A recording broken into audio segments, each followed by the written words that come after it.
ce jeune Madeleine. Bon, personnellement, ce prénom, je ne le connaissais pas. Et qu'est-ce qui va se passer?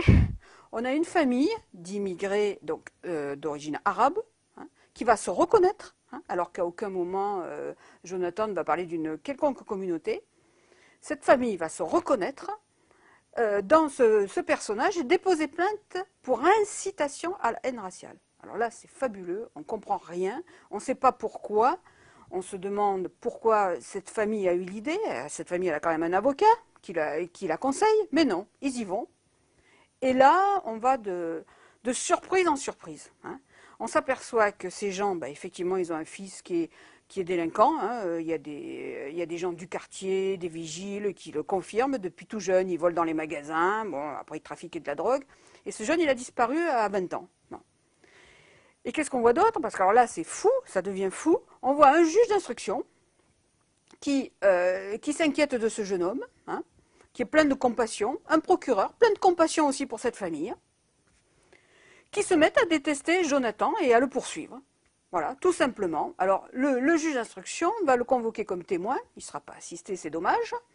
Il va lui dire d'entrée, vous êtes un nazi, un raciste, je vais vous poursuivre et j'en fais une affaire personnelle. Il va lui dire, un autre juge ne vous poursuivrait pas, mais moi j'en fais une affaire personnelle. C'est quand même fou. C'est quand même fou. Un juge d'instruction qui fait une affaire personnelle de la disparition d'un délinquant et d'un article sur Internet qui n'a rien à voir avec ce délinquant, mais qui parle d'un délinquant, effectivement, qui trafique de la drogue. Voilà où on en est. Bon, on peut se dire, on arrive au tribunal correctionnel de Valence, on peut se dire quand même, il y a 3 magistrats, ils vont entendre ce qui se passe. Eh bien non, ils ne l'entendent pas, et ils le condamnent. Ils condamnent ce jeune militaire, plutôt ce jeune berger maintenant, hein, ils le condamnent à 6 mois de prison avec sursis. Sur l'audience, c'est une véritable inquisition, le procureur le traite d'imbécile, le juge d'instruction vient à l'audience pour voir si son œuvre est couronnée de succès. C'est le procureur qui lui fait signe de sortir de l'audience. Enfin, on a vraiment l'impression, mais d'une machination contre ce gamin qui est insupportable. Voilà. Et il se retrouve condamné à 6 mois avec sursis, parce que la famille, elle veut de l'argent, évidemment, hein. Elle n'est pas venue pour... Si elle était vraiment venue, ça c'est important, hein, parce que cette famille, si elle se... Bon, qu'elle se soit reconnue, on ne sait pas pourquoi, hein, n'importe qui aurait pu se reconnaître, hein, on ne parle pas de communauté, on parle de rien. Bon, elle s'est reconnue, et elle vient, soi-disant, très malheureuse devant le tribunal, demander réparation. Mais si c'était vraiment affectif, si c'était vraiment de la sensibilité, elle aurait demandé 1 € pour payer une famille, la famille d'un délinquant disparu, qui est soi-disant malheureuse. Voilà. Voilà où on en est. Alors aujourd'hui, bah, on a fait appel, bien sûr, et on va en appel devant la cour d'appel de Grenoble.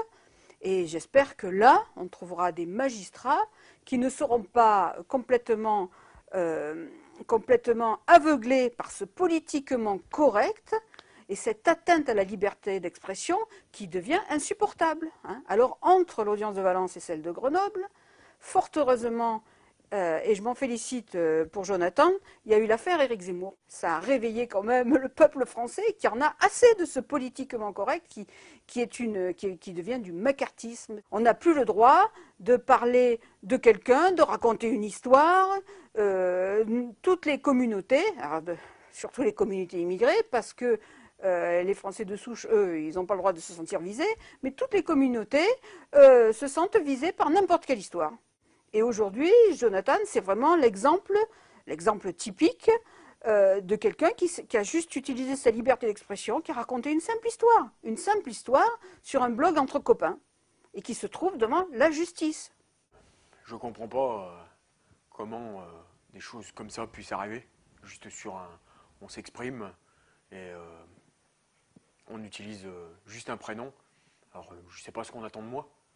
Alors des excuses, je les ai déjà présentées.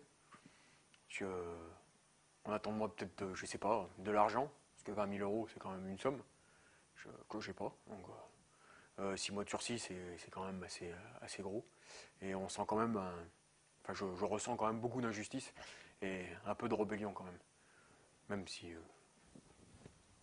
on respecte quand même les institutions. J'ai fait un blog, mon blog, où dessus j'écrivais différentes choses que je faisais, comme des sorties, des randonnées, des sorties en vélo, j'ai mis aussi des recettes de cuisine, enfin plein de choses, plein d'activités, ou des choses qui me tiennent particulièrement à cœur, comme des articles que j'écris sur la drogue. Alors c'est un domaine qui me tient particulièrement à cœur, la drogue, parce que j'ai vu personnellement, dans le cadre de mon ancien métier, des jeunes qui arrivaient à se détruire, physiquement, moralement, leur famille arrivait à détruire leur famille à côté, à cause de leur dépendance à la drogue. Et voilà, des overdoses aussi. Donc c'est des choses on va dire que ça me révolte, quoi, que les gens puissent profiter de cette saloperie. Donc avec l'article que j'avais écrit, c'était l'histoire, c'est une fiction d'un dealer. Alors, je lui donnais un prénom pour avoir plus de consistance, et qui racontait voilà, quoi, l'histoire d'un dealer. J'ai reçu une lettre et je suis allé me présenter au juge d'instruction. Le juge d'instruction me demande les formalités d'usage, nom, prénom, civilité. Et il m'a dit, juste après ça, il me dit vous êtes un nazi, un raciste. Alors là, je comprends pas. Je lui dis mais ça, voilà, y a rien à voir. Je comprends pas. Et là, il me dit de toute façon, j'en fais une affaire personnelle. Et donc, vous serez tombé sur un autre juge d'instruction. Ça ne serait pas passé comme ça. Mais moi, je prends, voilà, c'est pour moi, ça me touche personnellement ce que vous avez fait. Je lâcherai pas l'affaire. Donc là, j'ai eu peur. Il faut dire ce qui est. Là, je me suis dit, oula, un juge d'instruction, une personne assermentée par l'État, qui vous dit, je prends ça, comment dire, c'est personnel, il vous traite de nazi, de raciste, c'est énorme, donc j'ai rien fait. Je lui ai dit que j'avais rien à déclarer. Et arrivé au procès, il y avait la partie civile où elle s'est identifiée au prénom que j'avais nommé sur mon article. Et au procès, on m'a encore traité de beaucoup de choses, comme le procureur qui m'a traité d'imbécile. Et la partie civile qui a dit que si je vivais en 39-45, j'aurais vendu des juifs par des courriers, tout ça. Donc c'est quand même assez dur de se faire traiter, de se faire insulter, de choses comme ça. Personnellement, j'ai de la famille, mon grand-père qui était résistant, décoré de l'ordre de la Libération, ma grande-tante qui transportait et qui sauvait des juifs, qui les faisait passer en Suisse. Et c'est assez dur de se faire traiter de la sorte. Surtout que l'article que j'ai écrit n'était pas du tout fixé sur ça, quoi. C'était pas du tout ça. Je comprends pas.